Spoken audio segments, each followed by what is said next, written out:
Metro ரஷ்ஷாக தான் இருந்துச்சு. எப்படியோ சீட் பிடிச்சிட்டு அப்படியே next stop we reach Malleswaram. Actually window shopping தான் பண்ண போனோம். பட் பார்த்தா வாங்காமல் இருக்க முடியுமா?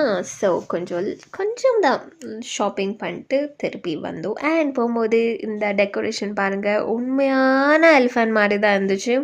ஸோ அதை பார்த்துட்டு அப்படியே ஷாப்பிங் பண்ண போயிட்டோம். அண்ட் இன்னும் ஆரம்பிக்கவே இல்லை, அதுக்குள்ளே உட்காந்துட்டோம். பிகாஸ் நான் டயர்டாக ஒன்றும் இல்லை, என் ஃப்ரெண்டு தான் ஹீல்ஸ் போட்டு டயர்டுன்னு உட்காந்துட்டான். ஸோ கூட நானும் கம்பெனி கொடுத்தேன். அண்ட் அகெயின் ஷாப்பிங் எல்லாம் பண்ணிட்டு பக்கத்துலேயே மெக்டி போயிட்டோம். இப்போ தான் சாப்பிட்டோன்னு தான் ஃபீல் ஆச்சு. ரொம்ப வயர் ஃபுல்லாக சாப்பிட்ட மாதிரி தான் இருந்துச்சு. பட் அதுக்குள்ளே பசிச்சிச்சு. ஸோ அப்படியே மெக்டிக்கு போயிட்டு பர்கர், ஃப்ரைஸ், அப்புறம் சிக்கன் எல்லாம் ஆர்டர் பண்ணிட்டு சாப்பிட்டுட்டு உட்காந்துட்டோம்.